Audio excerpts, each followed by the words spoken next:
Demak, sebuah kabupaten di pesisir utara Jawa, dikenal sebagai pusat awal perkembangan Islam di Jawa.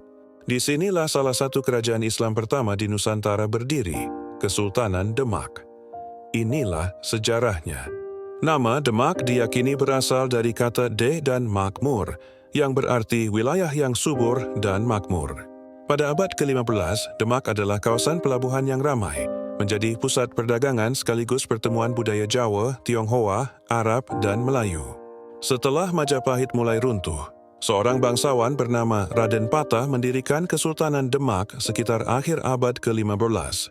Demak menjadi kerajaan Islam pertama di Jawa dan didukung para ulama Wali Songo. Pada masa Raden Patah, Demak berkembang sebagai pusat dakwah, perdagangan, dan politik Islam. Simbol kejayaan Demak adalah Masjid Agung Demak. Konon dibangun pada tahun 1479 oleh Wali Songo. Masjid ini memiliki 3 tiang utama atau soko guru, dengan salah satunya, soko tatal, dibuat oleh Sunan Kalijaga dari potongan kayu yang disatukan. Arsitektur masjid berbentuk atap tumpang 3 yang mencerminkan gaya Jawa asli. Demak mencapai puncak kejayaannya pada masa Sultan Trenggana, Raja ketiga Demak. Wilayah-wilayah penting di pesisir Jawa Utara seperti Jepara, Tuban, dan Surabaya berada di bawah kendali Demak. Sebelumnya, di masa Pati Unus, Demak bahkan mengirim armada besar menyerang Portugis di Malaka sebagai upaya menjaga jalur dagang Nusantara. Setelah Sultan Trenggana wafat pada 1546, Demak melemah karena konflik perebutan takhta antara Arya Penangsang dan Joko Tingkir. Peperangan internal ini berakhir dengan gugurnya Arya Penangsang.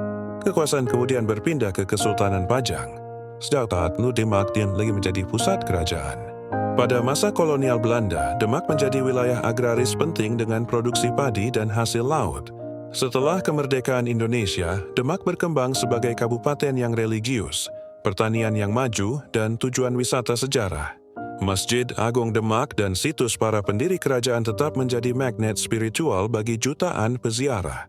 Demak bukan hanya tempat lahirnya kerajaan besar, tetapi juga salah satu pusat budaya dan sejarah Islam di Nusantara.